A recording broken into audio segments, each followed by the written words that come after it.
नमस्कार, मी हेमंत चौधरी। आज आपल्यासाठी परत एक नवीन व्हिडिओ घेऊन आलोय। आजच्या या व्हिडिओमध्ये आपण पाहणार आहोत की आपल्याला जर आपला प्रोडक्ट किंवा सर्व्हिस ही जास्तीत जास्त लोकांपर्यंत पोहोचवायची असेल किंवा जास्तीत जास्त लोकांना सेल करायची असेल तर एक जर्नी असते। आपल्याकडे 3 प्रकारचे कस्टमर्स असतात आणि आपण त्या 3 प्रकारच्या कस्टमर्स पर्यंत पोहोचणं कसं पॉसिबल करू शकतो किंवा त्या 3 प्रकारच्या कस्टमर पर्यंत कसं पोहोचून आपला प्रोडक्ट किंवा आपली सर्व्हिस विकू शकतो याविषयी आजच्या व्हिडिओमध्ये आपण समजून घेणार आहोत।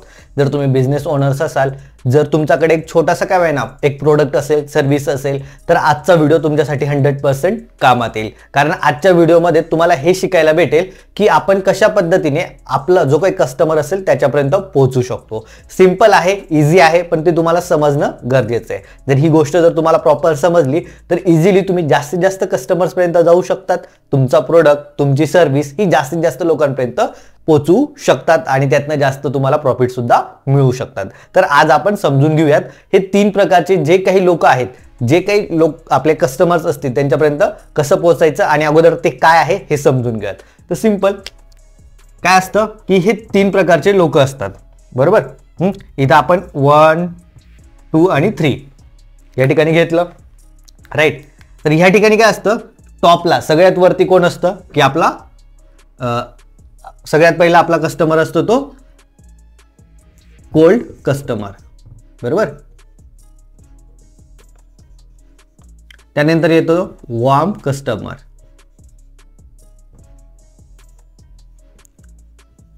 आणि तिसऱ्या नंबरला येतो आपल्याकडे हॉट कस्टमर।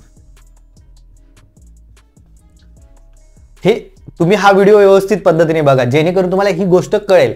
तुम्हाला जर तुमचा प्रोडक्ट किंवा तुमची सर्व्हिस जास्तीत जास्त लोकांपर्यंत पोहोचवायची असेल, जास्त सेल्स वाढवायचा असेल, तर हा सगळ्यात बेस्ट फॉर्म्युला आहे। यावर जर तुम्ही व्यवस्थित लक्ष घातलं तर तुम्हाला जास्तीत जास्त कस्टमर्स पर्यंत पोहोचता येईल आणि तुमचा सेल्स वाढवता येईल, तुमचा बिझनेसला जास्त ग्रो करता येईल। तर सिंपल आहे। पहिल्यांदा काय येतं, कोल्ड कस्टमर। आता हे कोल्ड कस्टमर कोण आहेत?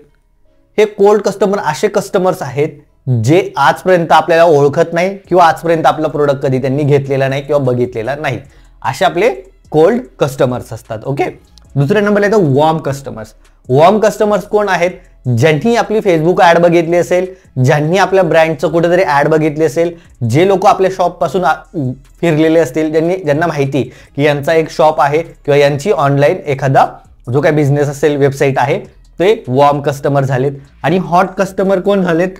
तर हॉट कस्टमर हे कस्टमर असतात जे आपला ऑलरेडी एखादा प्रोडक्ट घेऊन बसलेले असतात, बरोबर। ते हॉट कस्टमर्स असतात, राईट। तर आपल्याला काय हॉट कस्टमर, वॉर्म कस्टमर आणि कोल्ड कस्टमर, तर ह्यामध्ये काय करायचंय आपल्याला? आजकाल आपण काय करतोय, जो काही कस्टमर आपल्यापर्यंत नवीन कस्टमर येतोय त्याला आपण डायरेक्टली ह्या ठिकाणी ट्रॅक करतोय, म्हणजे डायरेक्ट त्याला काय करतोय, आपला प्रोडक्ट सेल करतोय, कोल्ड कस्टमर समजा, इवन तुमचं स्वतःचं एक्झाम्पल घ्या, जर एखादा प्रोडक्ट किंवा एखादी सर्व्हिस असेल तुमची, जर त्या व्यक्तीला गरज नाहीये किंवा त्या व्यक्तीचं तुमच्या प्रोडक्ट किंवा सर्व्हिसचा फायदाच होणार नसेल, तर तो प्रोडक्ट का तुम्ही घेणार, बरोबर ना। म्हणजे तुम्हाला एखादी वस्तू घ्यायची, समजा हे व्हाईट बोर्ड जरी तुम्हाला घ्यायचं असेल, जर व्हाईट बोर्डचा तुमच्या घरात वापरच होत नसेल तर तुम्ही तो व्हाईट बोर्ड घेणारच का, बरोबर ना। मग आपण काय करतो, आपण असे कोल्ड कस्टमर ज्यांना आपला प्रोडक्ट, आपली सर्व्हिसची गरज बी नसते आणि त्यांनी कधी आपल्याला बघितलेलं पण नसतं, अशा कस्टमरला आपण काय करतो, टार्गेट करतो आणि डायरेक्ट म्हणतो की आमचं हे प्रोडक्ट घेऊन टाका। त्यांचा भरोसा तुमच्यावर बसलेला नसतो, जोपर्यंत त्यांचा भरोसा बसणार नाही तोपर्यंत तुमचा प्रोडक्ट, तुमची सर्व्हिस ते विकत घेणार नाही, बरोबर। मग पहिला जो कस्टमर असतो कोल्ड कस्टमर, याला आपल्याला काय करायचं, याला प्रोडक्ट सेल करायचा नाहीये, याला आपल्याला व्हॅल्यू द्यायची आहे, याला आपल्याकडे अट्रॅक्ट करायचं आहे, याला असं काहीतरी आपल्याला दाखवायचंय जेणेकरून तो कस्टमर आपला वॉर्म कस्टमर होईल। म्हणजे काय, तो कस्टमर आपलं कॉन्टेंट कंझ्युम करेल किंवा आपल्या शॉपमधनं एकदा का होईना फिरून गेलेला पाहिजे। म्हणजे जर तो फिरून गेलेला असेल आपल्या शॉपमधनं किंवा आपल्या वेबसाईटवरनं फिरून गेलेला असेल तर तो वॉर्म कस्टमर विचार करेल, म्हणजे या ठिकाणी काय करेल, तो थिंक करेल, तो स्वतःची माइंडसेट तयार करेल की ओके आपल्याला जर व्हाईट बोर्ड घ्यायचा आहे, समजा उद्या मला टीचिंग करायची आहे आणि मला व्हाईट बोर्ड घ्यायचं आहे, ऑलरेडी व्हाईट बोर्डचं दुकान माझं आहे, माझे प्रोडक्ट आहेत, तर लोक काय करतील, इथं बघून गेलेत की नाही ह्या शॉपमध्ये व्हाईट बोर्ड भेटतो, राईट। तर मग तो कस्टमर वॉर्म कस्टमर आहे, त्याला कळून गेलं की इथं आपल्याला व्हाईट बोर्ड मिळणार आहे, बरोबर। त्यानंतर हा जो वॉर्म कस्टमर म्हणजे पहिल्यांदा आपल्याला तो कस्टमर आल्यानंतर त्याला फक्त आपले प्रोडक्ट काय आहेत, सर्व्हिसेस काय आहेत हे आपल्याला दाखवणं गरजेचं आहे. मग ते फेसबुक ऍड थ्रू दाखवा किंवा तो प्रत्यक्षात आपल्या दुकानात आला तर त्यावेळेस त्याला चांगल्या पद्धतीने ट्रीटमेंट करा. जर तुम्ही त्याला चांगल्या पद्धतीने ट्रीटमेंट केली तर तो 100% ह्या ठिकाणाहून ह्या ठिकाणी कन्व्हर्जन होईल, म्हणजे वॉर्म कस्टमर होईल. त्याला आपल्याशी रिलेशन चांगले मेंटेन होतील आणि तो आपल्याला ओळखायला लागेल, आपल्या शॉपला ओळखायला लागेल. म्हणजे याच्यातनं काय होईल की तो कस्टमर ज्यावेळेस त्याला त्या वस्तूची नीड असेल, गरज असेल, त्यावेळेस 100% तो आपल्याकडे येईल आणि आपला तो हॉट कस्टमर बनेल. मग आता इथे एक्झाम्पल घेऊयात. इथं समजा आपला प्रोडक्ट बाय केला, विकत घेतला एखाद्याने. पहिल्यांदा आपल्याकडे कस्टमर आला, पण ऑफलाईनचा विचार केला तर आपल्या शॉपमध्ये एक व्यक्ती आला, पण त्याच्याशी चांगलं बोललो, त्याला चांगली आपली ऑफर दिली, देन तो काय विचार करेल. मग इथं विचार करायची त्याची कॅपॅसिटी तयार होईल की घेऊ का नको. मग कदाचित जर त्याला प्रोडक्ट पाहिजे असेल तर तो डायरेक्टली हॉट कस्टमर कन्वर्ट होईल, किंवा जर नसेल बी पाहिजे तो बघेल आपल्या शॉपमध्ये ओके हे आहे, देन कधी ना कधीतरी तो आपला ज्यावेळेस त्याला नीड असेल त्यावेळेस तो ऑटोमॅटिकली आपल्या हॉट कस्टमर बनेल. राईट, म्हणजे इथं तो आपला प्रोडक्ट विकत घेतोय. राईट, इथं जर त्याने प्रोडक्ट विकत घेतलं की देन मग आपण त्याला काय करू शकतो, हॉट कस्टमर असेल तर आपण त्याला अजून आपला, आता एखाद्याने व्हाईट बोर्ड घेतलाय. राईट, मग त्याला समजा डस्टर पाहिजेच आहेत किंवा आपले जे मार्कर्स आहेत हे पण पाहिजे असतील तर मग आपण त्यांना ते पण आपण प्लसमध्ये विकू शकतो. बरोबर. इवन आपल्याकडे समजा नवीन, आता समजा मी एक बिझनेसमध्ये आहे, मला बिझनेससाठी काय काय लागतात, ह्या सगळ्या गोष्टी लागतात. मग मला त्या ठिकाणी नोटपॅड्स लागतील तर मी त्यांना नोट्सपॅड पण विकू शकतो. बरोबर. म्हणजे अशा पद्धतीने जर आपण कस्टमर जर्नी आणली, इथून 1, 2 आणि 3, म्हणजे अशा पद्धतीने कस्टमर जर्नी जर आपण बनवली प्रॉपर, तर आपल्याकडे जास्तीत जास्त कस्टमर्स येतील, जास्तीत जास्त आपला सेल सुद्धा वाढेल. आता सगळ्यात इम्पॉर्टंट काय असतं, ही गोष्ट तर आपण समजली की ही कस्टमर जर्नी आहे. कस्टमर पहिल्यांदा ज्यावेळेस येईल त्यावेळेस तो आपल्याला ओळखत नाही, त्यामुळे त्याला डायरेक्टली आपला प्रोडक्ट पिच करायचा नाही, त्याला ऑफर पिच करायचं किंवा त्याला व्यवस्थित पद्धतीने त्याच्याशी रिलेशन मेंटेन करायचं. मग तो वॉर्म कस्टमर होईल, म्हणजे त्याला समजेल की ह्या व्यक्तीकडे हे प्रोडक्ट आहे, ही सर्व्हिस आहे. मग ज्यावेळेस त्याला गरज असेल त्यावेळेस तो ऑटोमॅटिकली आपला प्रोडक्ट विकत घेईल. म्हणजे ही कस्टमर जर्नी झाली. पण आता ह्या ठिकाणी आपण, हे तर आपल्याला कस्टमर जर्नी झाली, हा सेल्स पॅटर्न झाला. आता इथे येतं मार्केटिंग. मार्केटिंग करायचंय समजा, मग मार्केटिंगसाठी आपण काय करू शकतो, तर ह्या ठिकाणी ज्यावेळेस मार्केटिंग करतो त्यावेळेस फक्त आपण आपली ब्रँडिंग करायची आहे. बरोबर.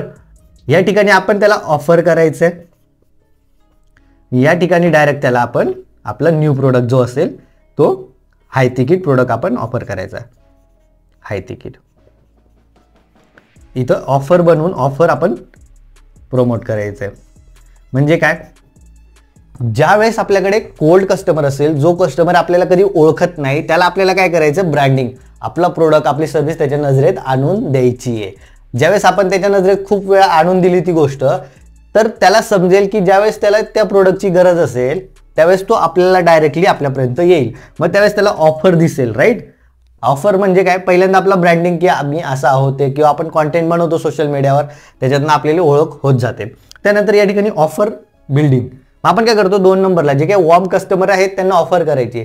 ते लोक आपल्याला बघतात, आपल्याला फॉलो करतात, आपल्याला बघतात, आपल्याला फॉलो करतात.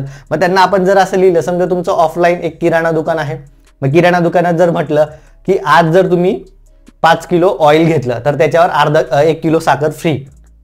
बरोबर, म्हणजे ही ऑफर आपण त्या ठिकाणी सेट केली आहे. राईट, जर या ठिकाणी वॉर्म कस्टमरला आपण ऑफर बिल्डअप केलं, ऑफर प्रॉपर दिली, या ठिकाणी ऑफर जर आपण व्यवस्थित बनवली तर तो 100% विचार करेल की ओके ठीक आहे ना आपण, कारण तो रोज आपल्याला बघतोय, त्याला एक भरोसा पण आहे की ठीक आहे चला घेऊयात. एखाद्याचं डिजिटल प्रोडक्ट असेल तर डिजिटल प्रोडक्टवर जर कॉन्टेंट कन्झ्युम करत असेल, आपले ईमेल बघत असेल, आपले मेसेज बघत असेल, आपले ॲड्स बघत असेल, तर तो इझिली त्या ऑफरला पण घेऊ शकतो. नाही हा व्यक्ती जेन्युइन आहे, ह्या व्यक्ती याच्या ॲड्स दिसतात किंवा याचं कॉन्टेंट मी बघितलंय, हा चांगला शिकवतो, तर त्यावेळेस तो इझिली आपला हा प्रोडक्ट विकत घेऊ शकतो, जो आपण प्रोडक्ट बनवणार किंवा सर्व्हिस. त्यानंतर ह्या ठिकाणी येतं 3ऱ्या नंबरला, जे की हॉट कस्टमर आहे. जर हा कस्टमर आपल्याकडनं प्रोडक्ट सर्व्हिस घेऊन जातोय तर मग आपण त्याला हाय तिकीट सुद्धा विकू शकतो. म्हणजे समजा इथं आपण 1000 रुपयाचा बाजार विकला. राईट, जो वॉर्म कस्टमर पहिल्यांदा आला आणि त्याला किराणा करायचा आहे, तो 1000 रुपयाचा घेऊन गेला. त्यानंतर याला काय करू शकतो आपण, जो कस्टमर आपला डेली कस्टमर आहे, जो किराणा घेऊन जातोय, त्याला आपल्याला नर्चर करायचं की आज जर तुम्ही 5000ची शॉपिंग केली तर या ठिकाणी तुम्हाला 500 रुपयाचं डिस्काउंट मिळणार. म्हणजे असं हाय तिकीट. मी या ठिकाणी तुमचा 1000 रुपये विकलेत, बरोबर, 1000 रुपयाचा एक कस्टमर येऊन गेला, पण त्याला जर 5000ची ऑफर केली आणि 500 रुपये जरी डिस्काउंट दिलं तर त्या 4500 रुपयाचं तो शॉपिंग करतोय. मग अशा पद्धतीने जर तुमच्याकडे 100 जरी कस्टमर्स असतील तर 4500 रुपये आजच्या आज तुमच्या हातात येतात आणि तुमचा बिझनेस सुद्धा इझिली वाढतो, तुमचा सेल्स वाढतो.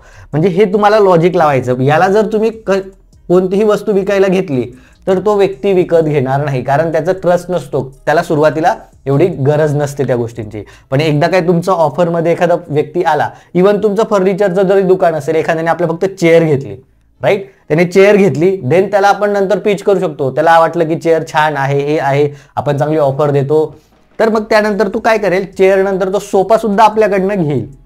म्हणजे ह्या लॉजिकने आपण जर मार्केटिंग केली, यांना जर आपल्याला टार्गेट करायचं आहे कोल्ड ऑडियन्सला, कोल्ड कस्टमर्सला, तर आपल्याला फक्त आपलं बिझनेसचं ब्रँडिंग करणं महत्त्वाचं आहे. त्यानंतर आपलं जी वॉर्म कस्टमर आहे, जे आपल्याला ओळखते, त्यांना आपण ऑफर पिच करायची.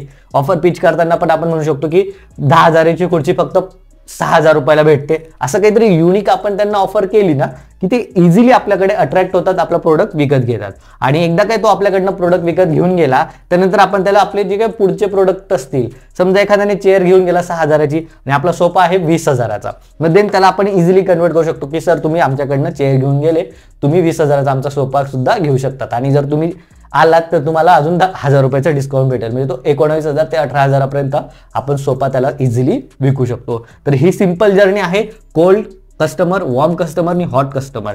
ह्या अशा 3 पद्धतीने जर तुम्ही काम केलं तर तुमचे कस्टमर तुम्हाला जास्तीत जास्त वाढवता येतील, तुमचा सेल्स वाढवता येईल, आणि इव्हन तुम्ही 100x ने सुद्धा ग्रो करू शकता. तुमचा सेल्स एवढा जास्त वाढेल, तुमचा बिझनेस एवढा जास्त ग्रो करेल की तुम्हाला कस्टमर आणायची गरज नाहीये. हेच कस्टमर तुमचे रिकरिंग पद्धतीने तुमच्याकडनं प्रोडक्ट सर्व्हिस घेतील आणि तुमचा बिझनेस इझिली ग्रो होईल. जर तुम्हाला ह्या सगळ्या गोष्टी समजल्या असतील तर आपल्या आजचा जो काही व्हिडिओ आहे त्याला लाईक करा, आणि सगळ्यात इम्पॉर्टंट म्हणजे आपल्या यूट्यूब चॅनलला सबस्क्राईब करा. असेच जर तुम्हाला business, sales, marketing related videos पाहिजे असतील तर तुम्हाला सगळ्यात बेस्ट चॅनल आहे आपलं मराठी चॅनल आहे. यामधून मी तुम्हाला जेवढं जास्त नॉलेज प्रोव्हाइड करता येईल तेवढं नॉलेज प्रोव्हाइड करेल. आणि सगळ्यात इम्पॉर्टंट, जर तुम्हाला काही प्रश्न असतील तर खाली कमेंट बॉक्समध्ये सांगा. आणि तुम्हाला माझ्याशी जर बोलायचं असेल, माझ्यासोबत जर तुम्हाला काही इन्फॉर्मेशन पाहिजे असतील, तुम्हाला फ्री ट्रेनिंग्स पाहिजे असतील, तर खाली डिस्क्रिप्शनमध्ये माझं कम्युनिटीची लिंक आहे, त्या कम्युनिटीच्या लिंकला तुम्ही जॉईन करू शकतात आणि तुमचे जे काही प्रश्न असतील ते मला विचारू शकतात, आणि माझ्या फ्री ट्रेनिंग्सला सुद्धा तुम्ही ॲक्सेस घेऊ शकता. तर सिंपल आहे, या गोष्टी तुम्हाला करायच्या आहेत. आजचा व्हिडिओ आवडला तर लाईक करा, आणि सगळ्यात महत्त्वाचं, तुम्हाला अजून नवीन व्हिडिओज बघायचे असतील तर कमेंट बॉक्समध्ये सांगायला विसरू नका. धन्यवाद.